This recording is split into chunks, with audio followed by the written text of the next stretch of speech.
Welcome everyone to our continuing education series. We're here today to do another Timer Tip Tuesday. And again, we're in a three-part series on RaceJoy of advanced training. We're on the second part today, and we're going to be talking about triathlons. Before I hand it off to Kevin, I just wanted to kind of step back for a moment and talk about triathlon, duathlon, and tracking in general. Just a side story that many of you may not know is that actually, the original idea from RaceJoy came from Ironman racing, and my history with that many years ago. And really, when we think about triathlon, we're on a bike, and we have to be very safe. And there are certain rules about what you can and can't do when you're on a bike. This device that we have is a tracking device. It does have audio capabilities. But if we read the rules and we read them very carefully with USATF, there's nothing wrong with carrying this as a tracking device and putting it in some kind of hydration carrier or some other type of carrier and using it that way. And those do meet all the guidelines.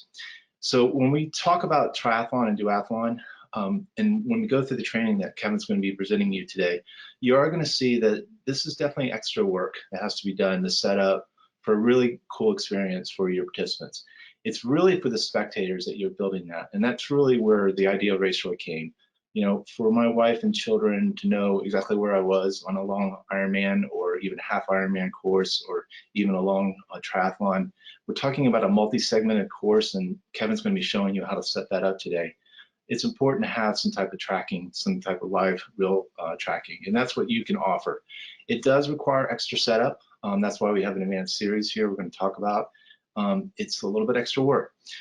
You will find that the usage initially is not going to be what you will find in other types of events, because it is a transition for people to think about carrying this as a tracking device, and it's not for them. It's more for their friends and family so that they can know exactly when they're coming into transition and when things are happening and getting those types of alerts. And having alerts that are based upon the segment that you're in. So we're really going to be talking today about multi-segmented courses, how to build it all together as one single experience. At the end of the day, the athlete doesn't need to think about anything other than having this as a device that they carry and starting that button when they're in the swim to run transition, and that's it. They put it away, they don't think about it again, they don't deal with it, and it becomes a tracking device that provides for this experience across a multi-segmented course. So I'm going to hand it off to Kevin now. He's going to take you through the work that's needed to set up a triathlon course in RaceJoy, and we'll be understanding how that multi-segmented course comes together into a single experience. All right, thanks, James. Yeah, so this week, very similar to what we did last week. It'll be like pretty much no slides and more interactive. So if you guys have any questions as I'm going through the setup or anything like that, just put that into the questions panel, and James will stop me if the question needs to be broadcasted to the rest of the group, and we can kind of review some things. Kind of like how I normally do my training, it'll be pretty slow, and hopefully I can explain everything out to you guys. So yeah, without further ado, let's kind of get right into how to set up a triathlon. So the first thing actually that I wanted to do even before we kind of got into the nitty gritty of everything, I just actually wanted to show you guys what an end product triathlon setup would look like. So a couple of key things to kind of begin to discuss is, obviously when you're loading in your path, it's got to be the combined path of both the bike segment and the run segment. So you're basically still only loading in one course map file, and that file is going to include your bike path and also your run path. And so a couple things to note here. You can see that we have these, 5, 10, 15, and 1, 2, 3, 4, 5. So essentially, this whole left-hand side is the run segment, and this right side for, just for training purposes, is essentially the bike path. And if you guys remember in our beginner training, we briefly mentioned it, but when you're doing a bike race or cycling event, you want to be sending out alerts every 5 miles. Obviously for cyclists, they're going a lot quicker, so we don't need to be sending alerts every mile, as what we found is a lot of riders find that a little too annoying. So you can see why there's only, mile 5, mile 10, mile 15. And then you can see how there is a extra bike finish point and then all the corresponding run miles. There's obviously some course issues here that I'm not really going to dive into, but I just wanted to show you guys that setup. So if we were to look at the timing configuration, this is kind of what it looks like. Again, we'll dive deeper into the setup and kind of why we're doing it, but I think it's a good idea to kind of give you guys an overview before jumping in. So you can see how we have a bike start and a bike finish point. For the bike segments, we're sending out alerts every 5 miles. And you can see the pace type for the bike segments are all in miles per hour. Then you can see all of the run segments, and you can see that, run mile 1 is technically set up to be at the accumulated distance of 20.77, which is 1 mile after the bike finish. So this right here is kind of where things get a little tricky and the setup gets a little more complicated. And then obviously you can see that the pace for all the run segments is changed to minutes per mile. So this is kind of what James was talking about earlier, how it's a multi-segmented race. So all of the split data is based off of, your bike data, your bike segment, and all of all of your bike splits are in miles per hour. And then once you hit your run segments, everything is in minutes per mile. That's kind of how we separate all the segments there. So that's a quick overview of the end product. So let's kind of dive into how to set it up and kind of take you step by step. So the setup that I'm gonna kind of walk you guys through may not be the exact same steps that you guys will take, but for training purposes, I'm just gonna break it down into the first half will just focus on the bike segment, and then the second half will focus on the run segment. That way you guys can hopefully understand kind of what's going on. But when you're doing this on your own, you can probably kind of do everything all at once. So obviously kind of same idea. We're going to import our path, and I've got this triathlon path here. So again, for now, we are going to generate markers at every 1 mile, even though there are cycling parts and we only want 5 miles. So let's generate every 1 mile. And like I said, this path does include run and bike. So here we can take a look. This is the start of the bike, and this is the finish. So this technically is the run finish.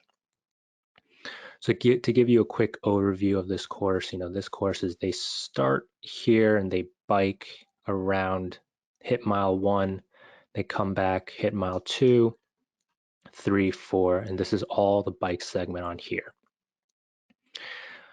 When they reach right around here, when they come back, this is when they reach the bike finish, and from mile 20 and on, this is technically the run segment. So the first thing we want to do is we actually want to remove all of those markers. So we want to remove mile 1, mile 2, mile 3, mile 4, 6, 7, 8, 9. We'll leave 10, 11, 12, so on and so forth. Again, these are just for the bike segments. So since we haven't set up anything in the configuration, we can simply click on the marker and then hit remove marker. So we'll do that for mile 1, 3, 4, we'll leave 5, 6, 7. I'm actually going to leave mile 8 in there because it's actually going to be a turnaround issue that mile 8 will solve. So we'll remove 9, remove 11, 12, we don't need 16, don't need 13. And same thing here, I'm going to leave 14 because there's actually a turnaround issue.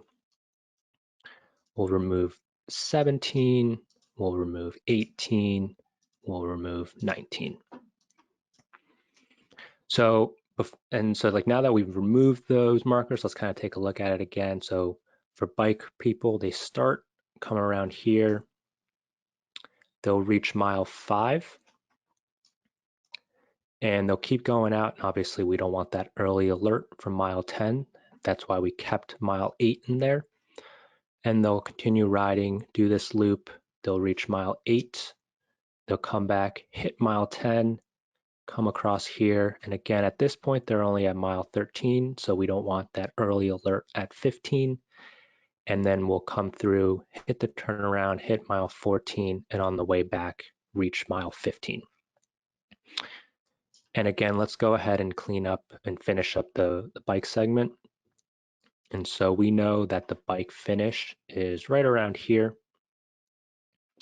So we'll go ahead and add a marker. So similar to how you guys would add a turnaround point. And let's call this bike finish. And this is going to be a start finish category since it's the start of one segment, or finish of one segment and start of another. And we'll go ahead and give it that red flag there. So now that the marker's all set up properly, we want to go ahead and configure everything. So the first couple of things that we're going to need, I'm actually going to configure all the mileage for the entire race, so to kind of make my life a little easier. We obviously need the distance for the bike finish. So we're looking at 19.76. And we need the finish, which is 25.69. So same process as we've always done. Let's go ahead and autofill distance. We know that the bike finish is at 1976 and the actual total finish is 25.69. And again, just kind of cleaning up some of the setup. Mile 14 and mile 8 are just turnaround points. So we actually don't want progress alerts and audio pace to go out for mile 14 and mile 8. And we do want alerts and pace to go out at the bike finish and the actual finish. We'll go ahead and give that into our display progress board as well. And then let's also go ahead and change the pace type now.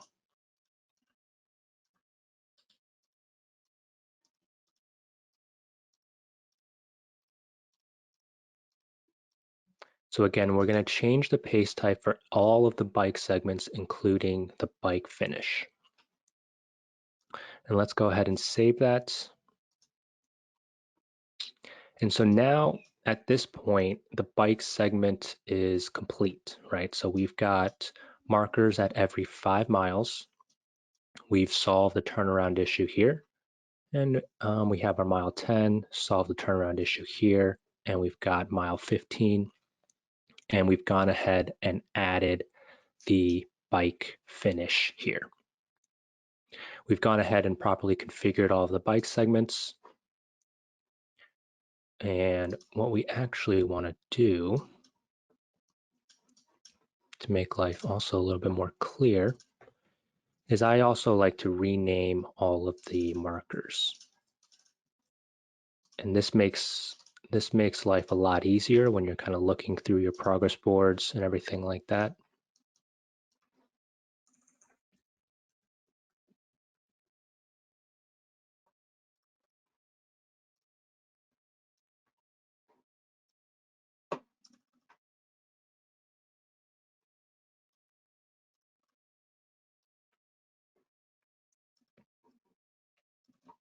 We'll go ahead and rename that.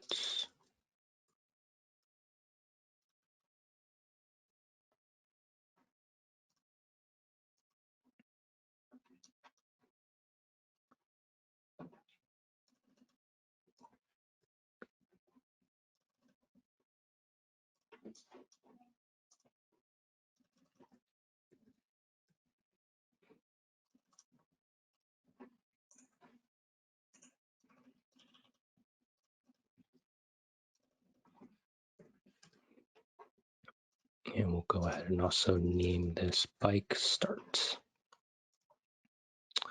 So again, you really want to make sure that you kind of segment everything, right? So you rename all of your markers to be some type of bike start, bike mile, 5, bike mile 10, bike mile 15, bike finish. You really want to make sure you're separating everything out. Are there any questions on the bike setup? The bike segment is pretty straightforward, and if you like look at it like a normal race, you're kind of just setting it up like a normal cycling event. We're good. Okay. Cool. So now let's move on to kind of the harder part of this setup here. Is going to be the run segment. So if we were to take a look here again, we know that the bike is finishing at mile 19.76. So we're finishing at 19.76. So we want run mile 1 to be 1 mile after 1976. So we want the marker for run mile 1 to be at 20.76. And then we want run mile 2 to be at 21.76 miles into the race. So obviously, if we were to look at this really quickly, this mile 20 becomes sort of an irrelevant marker. So when you look at this bike finish, just think of this as the start of a run, right? We're looking at a whole new segment, whole new part of the race now. So if this bike finish point, which is also the run start for our training purposes, that's at mile 19.76, we currently have a marker set up to give out progress alert and cheer updates and everything like that at mile 20. Now that's only a quarter of a mile after the start. So we actually don't need this mile marker here. So since we've set up everything in the configuration, we'll have to come first into our timing configuration, highlight mile 20 in the row, hit this X to remove that, hit save, and now we can come in here and remove that marker. So again, what we're looking to do right now is we're looking to set up mile 1 for the run, which is going to be 1 mile after 19.76. So we're looking to have a marker at mile 20.76. So if we take a look at this mile 21 marker, obviously this is, generated at mile 21. So what we actually need to do is move this marker back to where mile 20.76 is. So if we move it back and we hit this calculate distance, we can see that this marker, when we moved it, is at 20.83. So it's still a little bit long. So let's continue moving it back, 20.78, and that should be good. I'll see if I can get it right on 76, 20.76, cool. So what we've done is we've now moved mile 21 back to mile 20.76, which is 1 mile after the bike finish. So now we need to go ahead and configure that marker. So instead of saying this is mile 21, this is actually now run mile 1. And we'll want to go ahead and change the marker icon from 21 to 1. And the same thing we want to do here. We want to change the name from mile 21 to run mile 1. And we need to change the distance from 21 to 20.76. And what we're going to do is we're kind of going to go through the whole run setup here. So run mile 2, which will be the next marker, we need it to be 1 mile after 20.76. So we need it to be at mile 21.76. So same idea, right? We're going to take mile 22 and we're going to move it back, give or take there.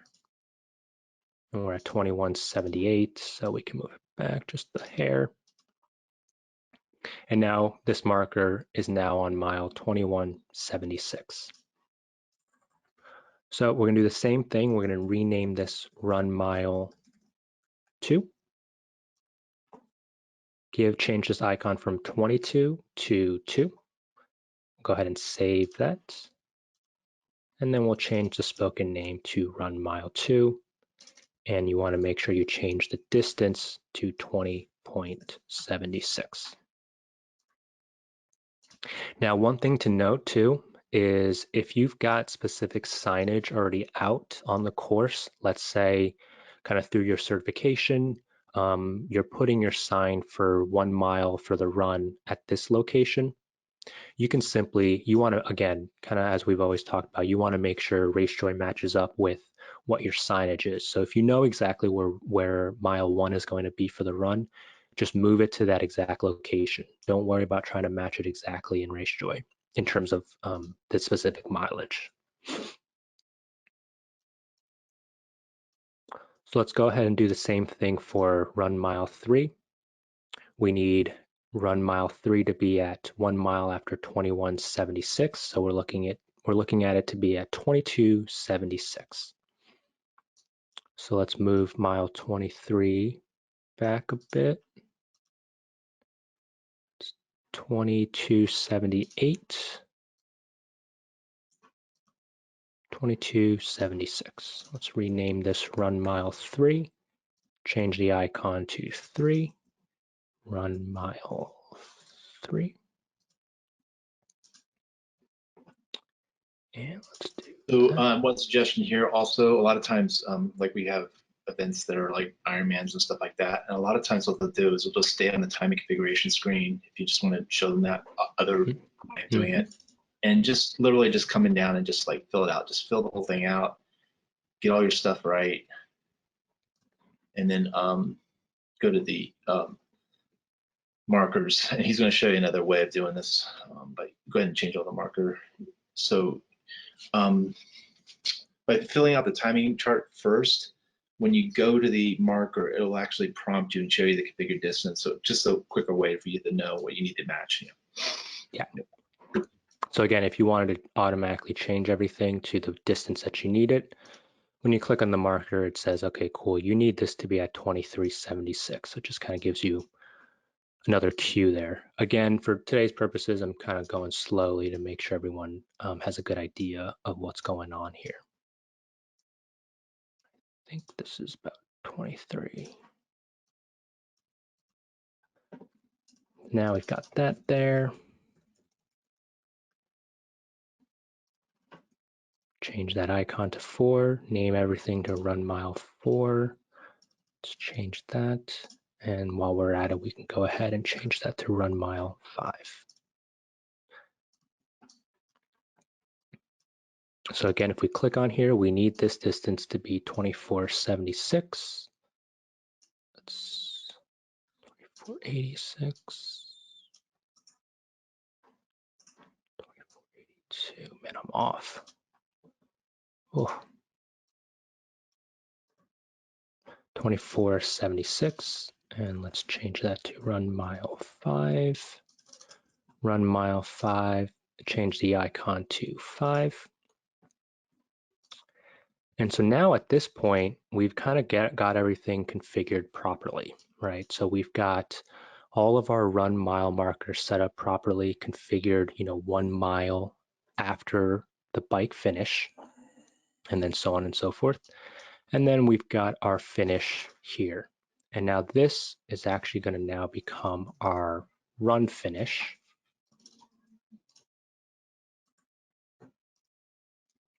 And we'll do that. And then we hit save. And so at this point, if we were to look at our configuration, we've got all our bike segments, which are set up in miles per hour for the pace. We've got bike segments we have markers going out every 5 miles for the bike segment. And then we've got all of our run mile markers set up 1 mile after the bike finish. Now, there are certainly use cases, and we've definitely seen this many times, where the bike finish actually finishes, let's say, at mile 20. So if the bike finish were to finish on an even number, or like a whole number, you wouldn't have to move any of the markers.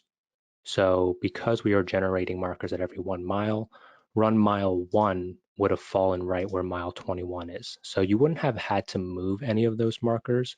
What you still would have needed to do is to update all of the naming, making sure that everything says run mile 1 here, says run mile 1 here, And then you also still want to be able to change the icon.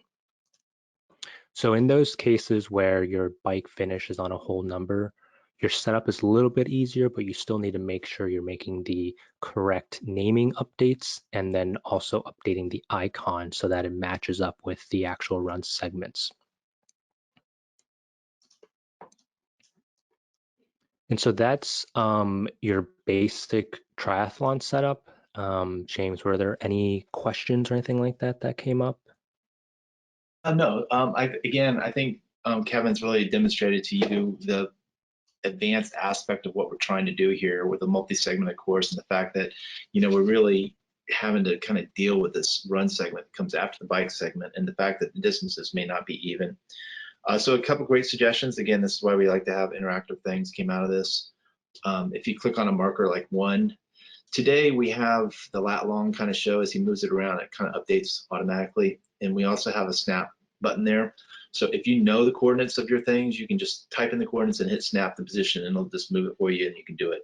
So we've done that. One of the nice suggestions would be able to snap to the configured distance. So we're showing you the configured distance, and maybe do a snap to on that. So that was a great suggestion. Again, yeah, we're just always looking for ways to make this go a little bit faster for you.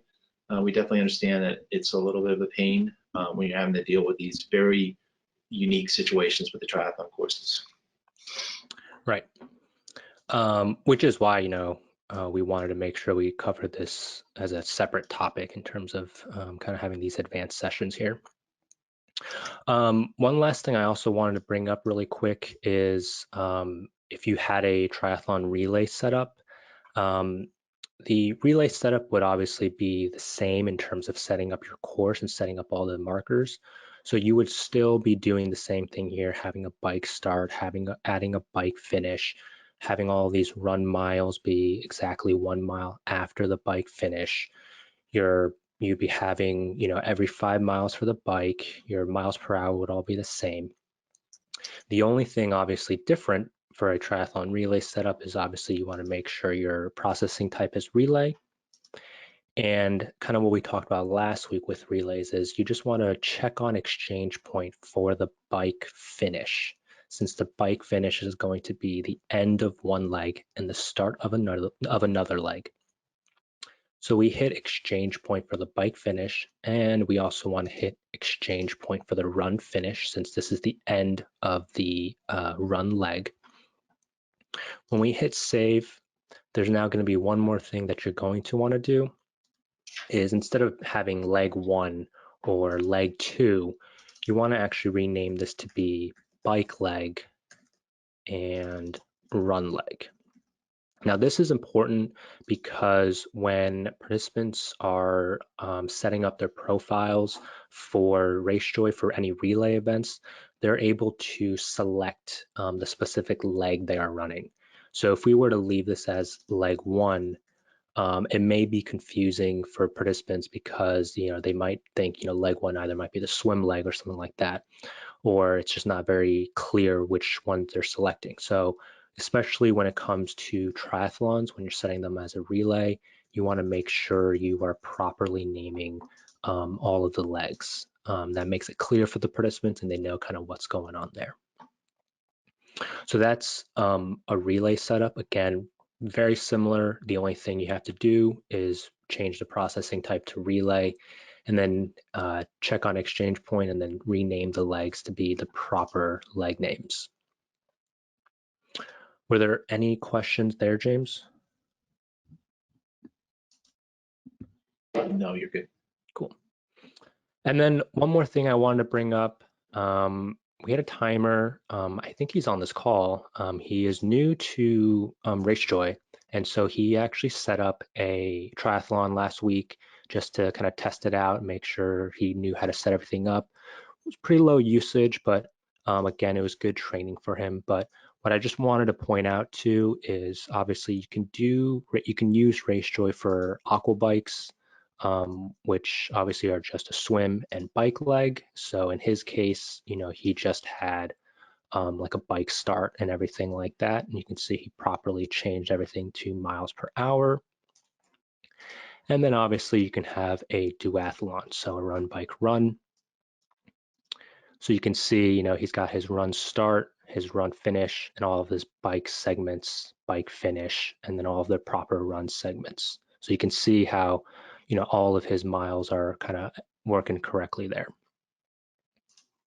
So it's just something to point out there as well, that you can use RaceJoy not only for regular triathlons, but you can also use it for any aqua bike races or duathlon races as well.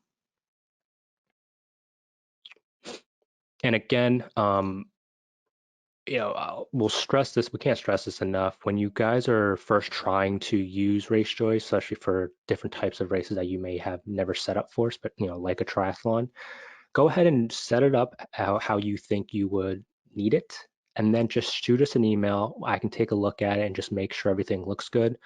You know, it's always good to kind of let us know, especially when you're trying something new, to just be like, hey, can you double check my work? I've got timers that are, I personally think are very good with RaceJoy, but they'll still send me an email, just say, hey, can you just double check my work, make sure everything is good. So I definitely encourage you guys, if you guys have triathlons, to use RaceJoy.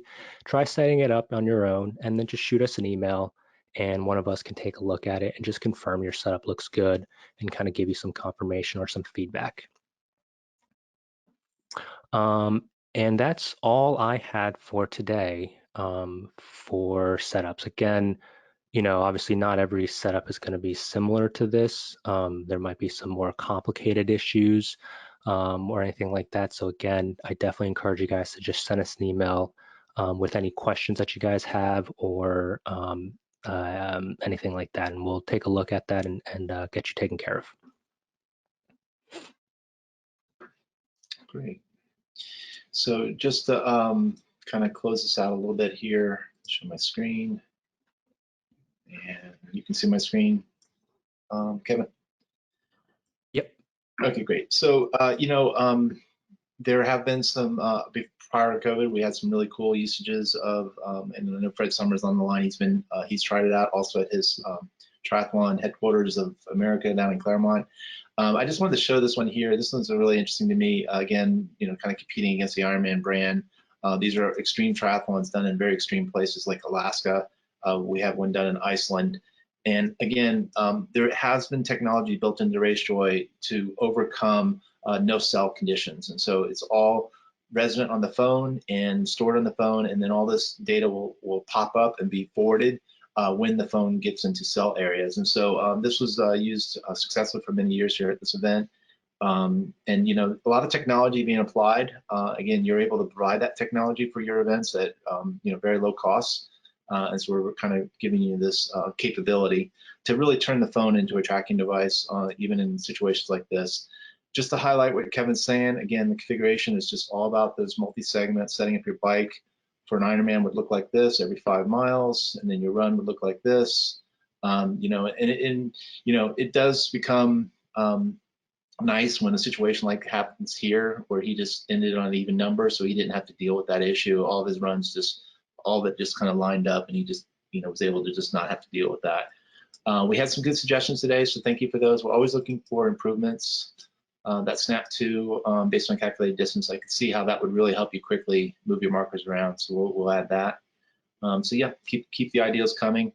The last thing to just highlight again is that all these videos, we're in a 3-part series today. These 3 videos will be appearing here. We have some older videos out here right now to deal with that, but Kevin will be getting these updated and as part of this 3-part series, and we'll have new videos out here that you can refer back to when you're dealing with you know, that event that you're setting up. Thanks a lot, and I think that's all we had today. Kevin, do you want to?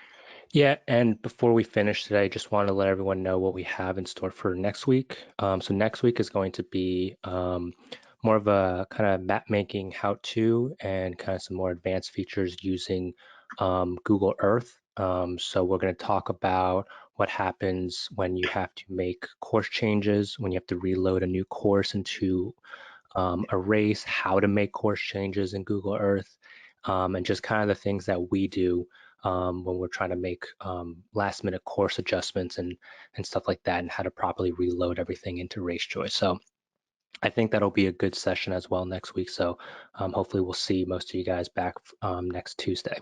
And I think for now, that's all we have. And we really appreciate you guys joining us today. And we'll see you guys next week.